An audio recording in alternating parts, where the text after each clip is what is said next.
അൽഹംദുലില്ലാഹി റബ്ബിൽ ആലമീൻ സ്വലാത്തു വസ്സലാമു അലാ റസൂലിൽ കരീം.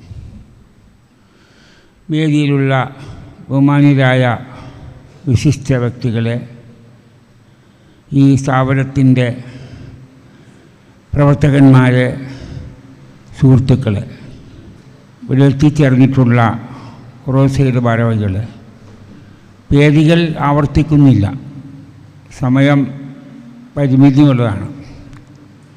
ഇവിടെ നിൽക്കുമ്പോൾ 1976 ഈ സ്ഥാപനത്തിൻ്റെ നമ്മുടെ ഈ പുല്ലപ്പടിയിലേക്കുള്ള തിരിച്ച് സ്ഥാപിച്ച കാര്യം ഞാൻ ഓർക്കുകയാണ്. പുല്ലപ്പടി സ്ഥാപനത്തിൽ 1958 ജനുവരി മാസം 18-ാം തീയതി ഉദ്ഘാടനം ചെയ്ത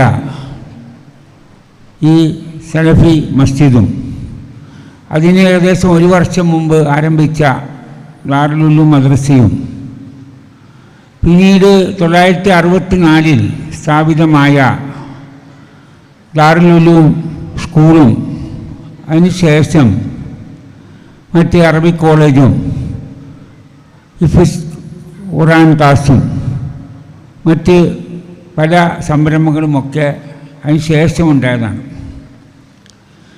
യതീംഖാന സ്ഥാപിക്കുന്നതിൻ്റെ ഒരു പ്രധാന ഉദ്ദേശം അന്നത്തെ ആ കാലഘട്ടത്തിൽ നമ്മളെയൊക്കെ വളരെയധികം സ്നേഹിക്കുകയും ബഹുമാനിക്കുകയും മർഹൂം മഹ്മൂദ് ഇബ്രാഹിം സേഠ് സാഹിബിൻ്റെ ശ്രമഫലമായിട്ടാണ്. 1972 കൊച്ചിയിൽ കൽവത്തിയിൽ സ്ഥാപിതമായ സ്ഥാപനം 8-10 കുട്ടികളിൽ പരിമിതമായിരുന്നു. ഡോക്ടർ ബാവ സാഹിബ്, അദ്ദേഹത്തെ നമുക്ക് പലർക്കും പരിചയമില്ല. അദ്ദേഹം തുടങ്ങി വെച്ചൊരു സംരംഭമായിരുന്നു എത്തിയും കുട്ടികളെ സംരക്ഷിക്കാൻ. അദ്ദേഹത്തിൻ്റെ തന്നെ ചെറിയ ഒരു കെട്ടിടത്തിൽ കൽവത്തിയിൽ സ്ഥാപിച്ച് അത് പ്രവർത്തനം നടന്നുകൊണ്ടിരുന്നു. ഇതിനിടയിൽ അദ്ദേഹം കൊച്ചിൻ ഓർഫനേജ് ട്രസ്റ്റ് എന്ന പേരിൽ സ്ഥാപനം രൂപീകരിച്ചു. അതിൽ കൊച്ചിയിലെ പ്രമുഖരായ പലരെയും ഉൾപ്പെടുത്തിയിരുന്നു. മഹ്മൂദ് ഇബ്രാഹിം സേഠ് ചെയർമാനും കൊച്ചിയിലെ പൂവത്ത് കുടുംബത്തിലെ അബ്ദുറഹീം സാഹിബ് എന്നൊരു വ്യക്തി സെക്രട്ടറിയുമായിട്ടാണ് പ്രവർത്തനം നടന്നത്. അതിനുശേഷം എൻ്റെ പിതാവ്, അതുപോലെ റിയാസ് സേഠിൻ്റെ പിതാവ് അഹമ്മദ് ഉസ്മാൻ സേഠ്, അതുപോലെ തന്നെയുള്ള കൊച്ചിയിലെ ആജി കെ ഹസൈനാർ, അങ്ങനെയുള്ള പലരെയും അദ്ദേഹം ആ ട്രസ്റ്റിൽ ഉൾപ്പെടുത്തിക്കൊണ്ട് ആ കൊച്ചിൻ ഓഫീസ് സ്ഥാപിച്ചു.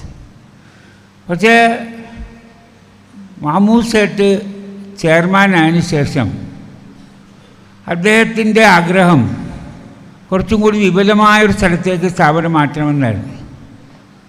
ആ കാലഘട്ടത്തിൽ അദ്ദേഹം നമ്മളോടൊക്കെ സംസാരിക്കുകയും അന്ന് ജീവിച്ചിരുന്ന എൻ്റെ ഉമ്മ ഖദീജ ബായിയുടെ ഒരു ആഗ്രഹമായിരുന്നു ഒരു യതീംഖാന തുടങ്ങാമെന്നുള്ളത്. അപ്പോൾ ആ ഒരു സംരംഭത്തിന് പുതിയതായിട്ടൊരു പരിപാടി കണ്ടെത്താൻ കഴിഞ്ഞിരുന്നില്ല. അപ്പോൾ ഈ സ്ഥാപനം ഇങ്ങോട്ടേക്ക് മാറ്റാൻ ആ ട്രസ്റ്റ് ബോർഡ് തീരുമാനിച്ചു. അങ്ങനെയാണ് 1976 ഇവിടെ ഈ സ്ഥാപനം മാറ്റിയത്. അൽഹംദുലില്ലാഹ്. പിന്നെ അതിനുശേഷം എന്നെയും താർ സേഠിനെയും അദ്ദേഹം നിർബന്ധപൂർവ്വം ചെയർമാനും സെക്രട്ടറിയായിട്ട് നിയമിച്ചു. വളരെ നിർബന്ധം പറഞ്ഞിട്ടും മഹ്മൂദ് സേഠ് അത് പറ്റൂല, ഞങ്ങൾ 2 പേരും തൽക്കാലം മാറുകയാണ്, എല്ലാ കാര്യത്തിലും ഞങ്ങൾ കൂടെ ഉണ്ടാവും എന്ന് പറഞ്ഞു. പിന്നെ അതിന് ശേഷം ഇവിടെ നടന്ന പ്രവർത്തനങ്ങൾ നന്നായി അൽഹംദുലില്ലാഹ്. ചെറിയൊരു കെട്ടിടത്തിലാണ് ആരംഭിച്ചത്. അതിന് ശേഷമാണ് ഈ കോമ്പൗണ്ടിൽ തന്നെ ഇതിനു വേണ്ടി 2-3 സ്ഥലങ്ങൾ നമ്മൾ അന്വേഷിച്ചാണ്. ശരിക്കും പറഞ്ഞാൽ വനിതാ എത്തിങ്ങാൻ ഇരിക്കുന്ന സ്ഥലമാണ് ആദ്യം പോയി അഡ്വാൻസ് കൊടുത്ത്, കുറച്ച് പൈസ അഡ്വാൻസ് കൊടുത്ത് അവിടെ ഈ സ്ഥാപനം മാറ്റാൻ ശ്രമിച്ചു. അത് എന്തോ കാരണവശാൽ നടന്നില്ല. നമ്മുടെ ഈ പള്ളിയുടെ മുൻവശത്തുള്ള കുര്യൻ സാറിൻ്റെ വീട് ഇരിക്കുന്ന സ്ഥലവും നമ്മൾ അന്വേഷിച്ചു. അതിന് ചില തടസ്സമുണ്ട്. ഇതിൻ്റെ റെയിലിൻ്റെ അപ്പുറത്തുള്ളൊരു സ്ഥലം, തൊട്ടടുത്തൊരു സ്ഥലം, അതിനു വേണ്ടി ശ്രമിച്ച് അവിടെ പോയി തറക്കല്ലും ഇട്ട്. ശരിക്കും പറഞ്ഞാൽ ഒരു 20 സെൻറ്റ് സ്ഥലം ഉണ്ടായിരുന്നു, മാണിക്യം കാവ്ലർ എന്ന് പറഞ്ഞ. അത് പിന്നെ ഈ റെയിലിൻ്റെ അപ്പുറത്താണെന്ന് പറഞ്ഞ് അങ്ങനെ ഞങ്ങൾ വിദ്യാഭ്യാസ ആൾക്കാരുമായി ആലോചിച്ച് തിരുവനന്തപുരത്തെല്ലാം പോയി കഴിഞ്ഞ് സ്കൂൾ കോമ്പൗണ്ടിൽ തന്നെ ഒരു എത്തിങ്ങാനും കൂടി ഇരിക്കട്ടെ എന്നുള്ള ഒരു തീരുമാനമെടുക്കുകയും ഇവിടെ തന്നെ അതങ്ങോട്ട് തുടങ്ങാൻ സാധിച്ചു. അപ്പോൾ അതിന് ചില പരിമിതികളൊന്നും ഉണ്ടായിരുന്നു. അതുകൊണ്ടാണ് ആ സമയത്ത് CH മുഹമ്മദ് സാഹിബിൻ്റെ സെക്രട്ടറി നമ്മുടെ പരീസ് സാഹിബ് ഉണ്ടായിരുന്നു. അദ്ദേഹം അതിന് വേണ്ടി നമുക്ക് കുറച്ച് ഒത്താശകൾ ചെയ്തതാണ്. എല്ലാവരും മരണപ്പെട്ടു പോയ ആൾക്കാർ. പിന്നീട് ഈ പരിപാടി ഇങ്ങനെ ആരംഭിച്ച് കഴിഞ്ഞ ശേഷം നമുക്ക് നല്ലൊരു വാർഡൻ്റെ ആവശ്യം വന്നപ്പോൾ നമ്മൾ ഇന്നത്തെ ഈ സദസ്സിലിരിക്കുന്ന ബഹുമാന്യനായ PS മുഹമ്മദ് മാസ്റ്റർ, അദ്ദേഹം സ്കൂളിൽ അധ്യാപകനായിരുന്നു, ആദ്യകാലത്ത് ചേർന്ന വ്യക്തിയാണ്. അദ്ദേഹത്തിൻ്റെ സേവനം വളരെ മഹത്തായ ഒരു സേവനമായിരുന്നു. അദ്ദേഹം വർഷങ്ങളോളം ഇതിൻ്റെ ഉത്തരവാദിത്തം ഏറ്റെടുത്ത് ഈ സ്ഥാപനത്തിൻ്റെ ഉന്നതിക്ക് വേണ്ടി വളരെ ആത്മാർത്ഥമായി പ്രവർത്തിച്ചൊരു വ്യക്തിയാണ്. അപ്പോൾ അദ്ദേഹം കുട്ടികളെ നിയന്ത്രിക്കുന്നതിലൊക്കെ ഉണ്ട്. കാരണം ഏറ്റവും വലിയൊരു പ്രശ്നം ഒരു സ്ഥാപനം ഉണ്ടാക്കുന്നതിലല്ല, നടത്തിക്കൊണ്ട് പോകുന്നതിലുള്ള ബുദ്ധിമുട്ടാണ്. എവിടെയെങ്കിലും സ്ഥാപനം ഉണ്ടായതുകൊണ്ട് കാര്യമില്ല, അതിൻ്റെ ചിട്ടയും ക്രമവും അനുസരിച്ച് ആത്മാർത്ഥമായി അതിനുവേണ്ടി പ്രവർത്തിക്കണം. എന്നാലാണ് സ്ഥാപനത്തിന് നിലനിൽപ്പുള്ളത്. പല സ്ഥാപനങ്ങളും ചിലപ്പോൾ ബുദ്ധിമുട്ട് വരാറുള്ളത് അങ്ങനെയുള്ള കൃത്യമായ വാർഡന്മാരോ അതല്ലെങ്കിൽ അതുമായി ഉദ്ദേശിച്ച മാനേജർമാരോ ഒന്നും ഇല്ലാത്തതാണ്.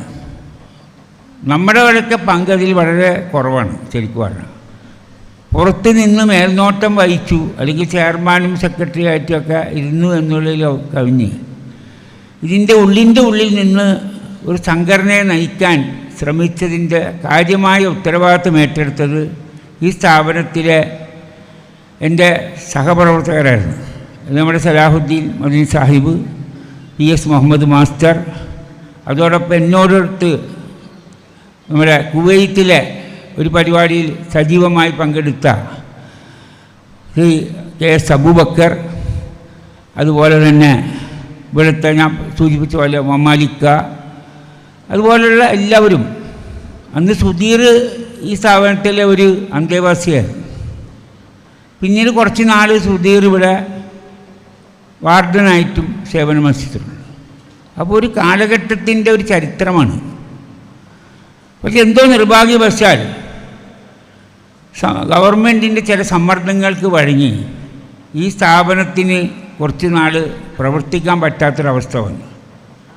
അതിൽ വന്ന ഒരു പ്രധാന പ്രശ്നം വന്നത് ഞാൻ മനസ്സിലാക്കുന്നത് 100 കുട്ടികളെ താമസിപ്പിച്ചാൽ 10-20 വാർഡന്മാർ വേണം എന്നൊക്കെ പറഞ്ഞുള്ള ഒരു തലതിരിഞ്ഞ നയം ഗവൺമെൻറ് കൈക്കൊണ്ട്. അതുമാത്രമല്ല മറ്റ് കുറേ നിബന്ധനകളിലുണ്ടായിരുന്നു. അതെല്ലാം കൂടെ ഇപ്പം ഞാൻ സൂചിപ്പിക്കുന്നില്ല. ഇതെല്ലാം കൂടി വന്നപ്പോൾ സ്വാഭാവികമായിട്ടും എന്ത് ചെയ്യണമെന്ന് അറിയാതെ നമ്മൾ വല്ലാതെ മാനസികമായി ഒരു ദുഃഖത്തിൽപ്പെട്ടു. ഞാനും താരസേട്ടും പല തവണയും ഇവിടുത്തെ വാർഡന്മാരുമൊത്ത് സോഷ്യൽ സർവീസ് ബോർഡിലും അതുപോലുള്ള സ്ഥലങ്ങളിലൊക്കെ പലപ്പോഴും പോയി. അതോടൊപ്പം തന്നെയാണ് കൊറോണ രോഗം പിടിപെട്ടത്.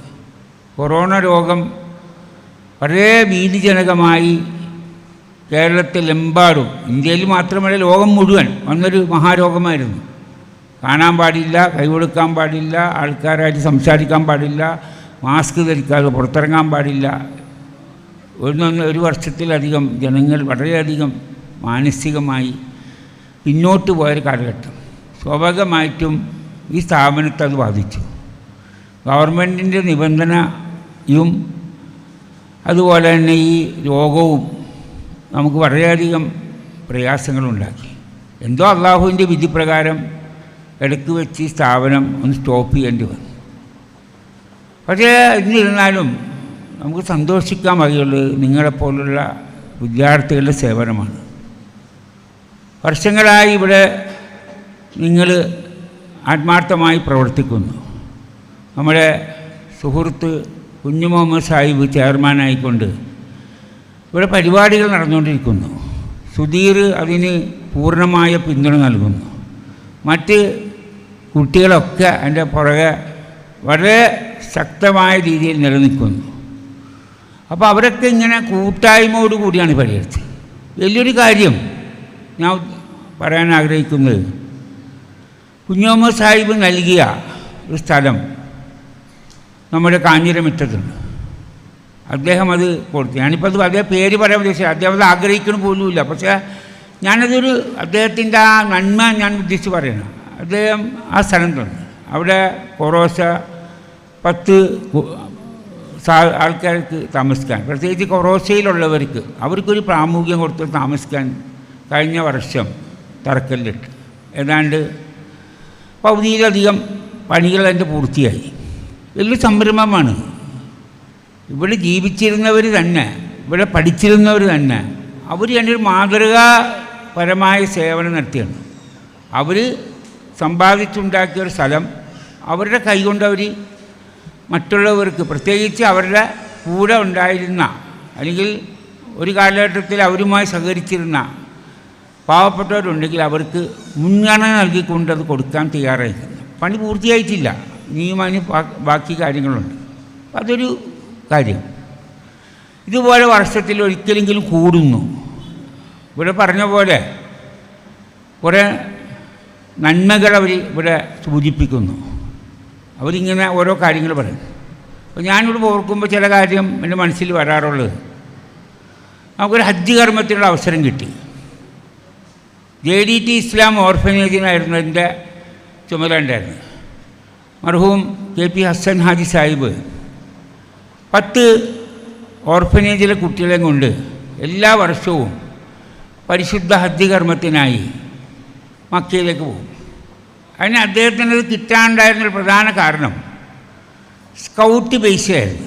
അദ്ദേഹം എന്തോ സ്കൗട്ടുമായി ബന്ധപ്പെട്ട് കുറേ പ്രവർത്തനങ്ങൾ നടത്തിയിരുന്നു. അപ്പോൾ അവിടുത്തെ കുട്ടികൾക്ക് ഹജ്ജ് സമയത്തുള്ള തിരക്ക് നിയന്ത്രിക്കാൻ നല്ലൊരു അവസരമുണ്ടെന്ന് പറഞ്ഞു. അങ്ങനെ അവിടുത്തെ മന്ത്രാലയവും അവിടുത്തെ ഭരണാധികാരികളുമൊക്കെ ഇടപെട്ട് എല്ലാ വർഷവും 10 പേർക്ക് ഹജ്ജ് ചെയ്യാൻ അവസരം കൊടുത്തു. എന്തോ ഒരു പ്രത്യേക സന്ദർഭവശാൽ 1969 ഞാൻ സൗദി അറേബ്യയിൽ ഒരു ഉംറ കർമ്മത്തിന് പോയി.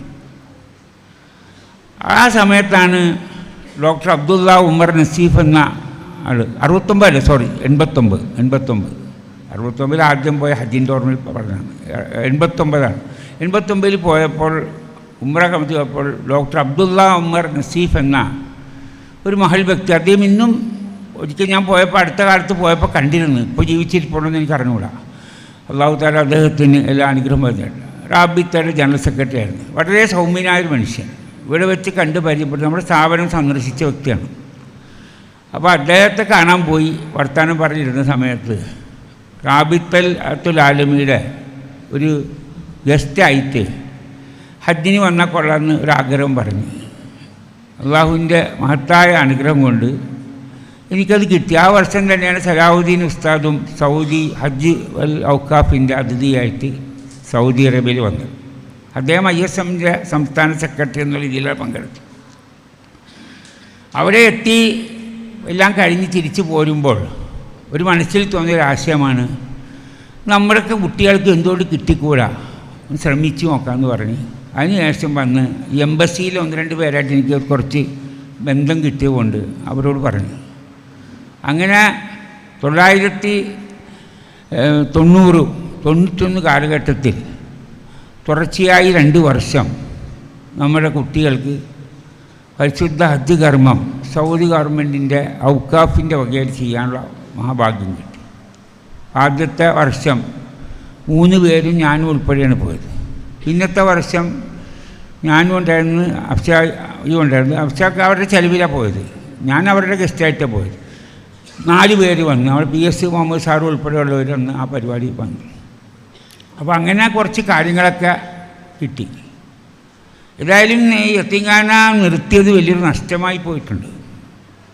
പക്ഷേ പല കാരണങ്ങളും ഞാൻ പറഞ്ഞില്ല, നിർത്തേണ്ട ഒരു പെട്ട വന്ന് അങ്ങനെ നിന്നുപോയി. ഇന്നും അതിൻ്റെ ചില സ്വത്തുക്കളുണ്ട്. നല്ലവരായ കുറേ വ്യക്തികൾ തന്ന സ്വത്തുക്കളാണ്.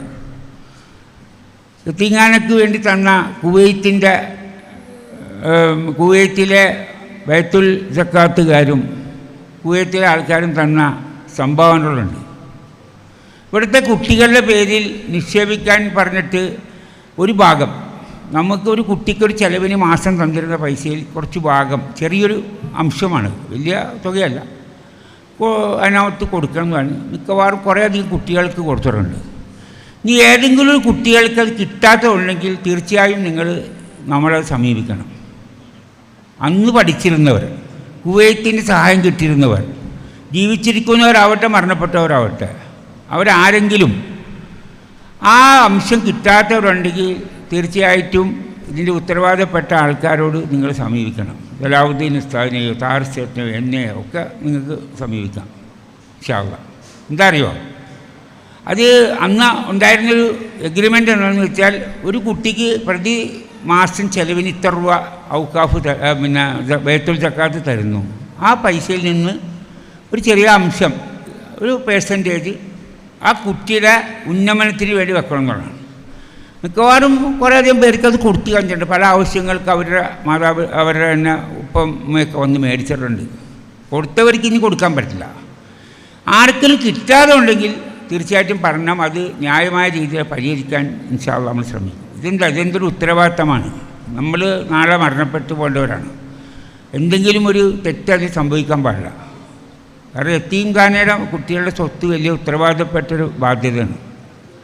അതുപോലെ തന്നെ ഈ സ്ഥാപനം പൂർണ്ണമായിട്ടും നമ്മൾ യതീംഖാന എന്നുള്ള പേരിലാണ് നടക്കുന്നത് ഇപ്പോഴും, അല്ലാതെ നമ്മുടെ വ്യക്തിപരമായ രീതിയിലല്ല. കൊച്ചിൻ ഓർഫനേജ് ട്രസ്റ്റിൻ്റെ കീഴിലാണ് ഈ സ്ഥാപനം നടക്കുന്നത്. ഇവിടെ അറബിക് കോളേജിൻ്റെ മുകളിൽ പ്രവർത്തിക്കുന്നുണ്ട്. ഇപ്പോൾ വീണ്ടും രണ്ടാമത് തുടങ്ങിയത് ഹിഫ്സ് കോഴ്സാണ്. കുട്ടികൾക്ക് ഖുർആൻ മനപ്പാഠം പഠിപ്പിക്കുന്ന കോഴ്സും അതോടൊപ്പം അവരെ അത് അർത്ഥം പഠിപ്പിക്കാൻ 3-4 ഉത്തരവാദപ്പെട്ടവരെ അതിൽ നിശ്ചയിച്ചിട്ടുണ്ട്. അതിൽ ഏറ്റവും പ്രഥമമായ പരിഗണന കൊടുക്കാൻ തീരുമാനിച്ചത് യതീമുകൾക്കാണ്. അപ്പോൾ 2 നിലയിൽ യതീംഖാനയിലെ കുട്ടികളെ സംരക്ഷിക്കുകയും ചെയ്യുക, ഹിഫ്സ് കോഴ്സ് പഠിപ്പിക്കുകയും ചെയ്യുക എന്നുള്ള 2 ഉദ്ദേശത്തോടു കൂടിയാണ് ഇപ്പോൾ നടക്കുന്നത്. അൽഹംദുലില്ലാ അതിൻ്റെ ഒരു പള്ളിയുടെ മുകളിൽ അതിൻ്റെ പരിപാടി വളരെ നന്നായി നടക്കുന്നുണ്ട് ഇൻഷാ അല്ലാഹ്. അപ്പോൾ നിങ്ങൾക്കൊക്കെ ആരെങ്കിലും ഉണ്ടെങ്കിൽ യതീമായ കുട്ടികൾക്ക് മുൻഗണന കൊടുത്തുകൊണ്ട് പഠിക്കാൻ പറ്റുന്നവർ വേണം. വെറുതെ ഒരു യതീമായ പോരാ. ഒരു ഖുർആൻ പഠിക്കാൻ താല്പര്യമുള്ള കുട്ടികൾക്ക് പരമാവധി പരിഗണന കൊടുത്തുകൊണ്ട് അവരെ ഫ്രീ ആയിട്ട് പഠിപ്പിക്കാൻ കമ്മിറ്റി തീരുമാനിച്ചിട്ടുണ്ട്. ചിലരൊക്കെ ചേർന്നിട്ടുമുണ്ട്. 4-5-6 പേര് യതീമായിട്ടുള്ളവരെ ഫ്രീ ആയിട്ട് പഠിപ്പിക്കുന്നു. അല്ലാതെ പഠിക്കുന്നവർക്ക് എന്താ നോമിനലായിട്ട് ചെറിയ ഫീസും മേടിക്കാറുണ്ട്. അപ്പോൾ ഇതൊക്കെ നിങ്ങളുടെ അറിവിന് വേണ്ടി ഞാൻ സൂചിപ്പിച്ചാണ്. അപ്പം അതുകൊണ്ട് ഞാൻ പറഞ്ഞ ആ കാര്യം നിങ്ങൾ ഓർക്കണം. കുവൈത്തിൻ്റെ ആ പരിപാടിയിൽ കിട്ടാത്തവർ ആരെങ്കിലും ഉണ്ടെങ്കിൽ നിങ്ങൾ അന്വേഷിക്കണം. നിങ്ങളുടെ കൂടെ പഠിച്ച സഹപ്രവർത്തകരുടെ അന്വേഷിക്കണം. അത് ആ ബാധ്യത നമുക്ക് അവസാനം. പിന്നെ മറ്റൊന്ന് പറയാനുള്ളത് നമ്മുടെ മമ്മാലിക്കാനെ സംബന്ധിച്ചാണ്. ഇപ്പോൾ ഞാനിപ്പോൾ പറഞ്ഞപ്പോൾ ഐബീരനോ നടത്തി. ഐബീരൻ അദ്ദേഹത്തിൻ്റെ അച്ചാർ വളരെ ഇഷ്ടമാണ്. എപ്പോഴും പറയും 2-3 ബോട്ടിൽ ഞാൻ ഉണ്ടാക്കി അദ്ദേഹത്തിൻ്റെ വീട്ടിലെത്തിച്ചു കൊടുത്തു. ഒരു നിസ്വാർത്ഥമായ സേവകൻ അദ്ദേഹം. ഇന്നെന്തോ കണ്ടില്ല അദ്ദേഹത്തെ, വന്നിട്ടുണ്ടെന്ന് പറഞ്ഞുകൂടാ. ഒരു യതീംഖാനയുടെ മാത്രം കുക്കായിട്ട് രാവും പകലും ഫുൾ ടൈം അതിൻ്റെ വർക്ക്. പ്രത്യേകിച്ച് റംസാൻ മാസത്തിൽ എല്ലാ കാര്യത്തിനും മുൻപന്തിൽ നിൽക്കും. അദ്ദേഹം സുഖമില്ലാണ്ടിരിക്കുകയാണ്. അല്ലാഹു തആല അദ്ദേഹത്തിന് ആശ്വാസം നൽകട്ടെ എന്ന് പ്രാർത്ഥിക്കുന്നു. അദ്ദേഹത്തിൻ്റെ രോഗത്തിന് ആശ്വാസം നൽകട്ടെ. അതുപോലെ തന്നെ ഇതിൻ്റെ മുൻഗാമികളായ ആൾക്കാർക്ക് എല്ലാവർക്കും വേണ്ടിയും പ്രത്യേകിച്ച് ഞാൻ ഓർക്കുന്ന മാമൂദ് ചേട്ടനാണ്. അദ്ദേഹത്തെ നിങ്ങൾ എപ്പോഴും ഓർക്കണം. അദ്ദേഹത്തിൻ്റെ പരലോകത്തിന് വേണ്ടി ആത്മാർത്ഥമായി പ്രാർത്ഥിക്കണം. അദ്ദേഹത്തിൻ്റെ ശ്രമഫലമായിട്ടാണ് ഇതിവിടെ വന്നത്. പിന്നെ വനിതാ യതീംഖാനയെ സംബന്ധിച്ച് പറയുമ്പോൾ ഫാത്തിമ റഹ്മാൻ, അവരുടെ സേവനം നമുക്കൊരിക്കലും മറക്കാൻ കഴിയില്ല. കൊടുങ്ങല്ലൂരിലെ വളരെ പ്രശസ്തമായ മണപ്പാട്ട് കുടുംബത്തിലെ ഒരു അംഗമായിരുന്നവർ. ഡോക്ടർ ഗഫൂർ സാഹിബിൻ്റെ സഹോദരിയായിരുന്നു. അവരുടെ ആ സാമൂഹ്യ പ്രവർത്തനം കൊണ്ട് അവർ തുടങ്ങിയ ഒരു പ്രസ്ഥാനമാണ് മുസ്ലിം വിമൻസ് അസോസിയേഷൻ. അതിൻ്റെ കീഴിലാണ് വനിതാ യതീംഖാന.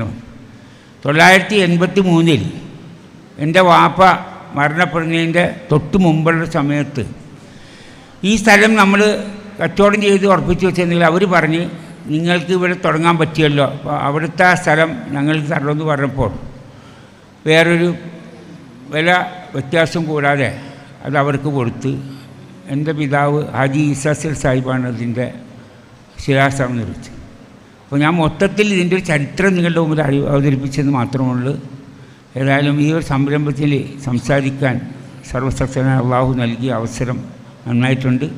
ഇതിനു വേണ്ടി രാവും പകലും പ്രവർത്തിച്ച Salahuddin Ustad, Sudheer, PS Muhammad sir, KS Abubakar Sahib തുടങ്ങി പേരിനി പറയാൻ കുറേ പേരുണ്ട്, ആരും വിട്ടുപോകണതല്ല, എല്ലാം ഓർക്കാൻ പറ്റുന്നില്ല. എല്ലാവർക്കും അള്ളാഹു തആല മഹത്തായ പ്രതിഫലം കേട്ടെ. അതോടൊപ്പം ഇതിൻ്റെ മുൻപന്തിയിൽ നിന്ന് പ്രവർത്തിക്കാൻ അള്ളാഹു തആല നമുക്കൊരു ഭാഗ്യം കിട്ടി.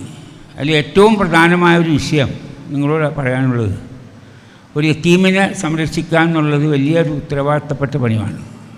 നബി സല്ലല്ലാഹു അലൈഹി വസല്ലം പറഞ്ഞ വാക്കുകൾ നമ്മുടെ മനസ്സിൻ്റെ അകത്തുണ്ടായിത്തീരുന്നു. ഞാനും യതീമിനെ സംരക്ഷിക്കുന്നവനും 2 വിരലുകൾ ഉയർത്തിക്കൊണ്ട് പറഞ്ഞു, സ്വർഗത്തിൽ ഒരുപോലെയാണ്.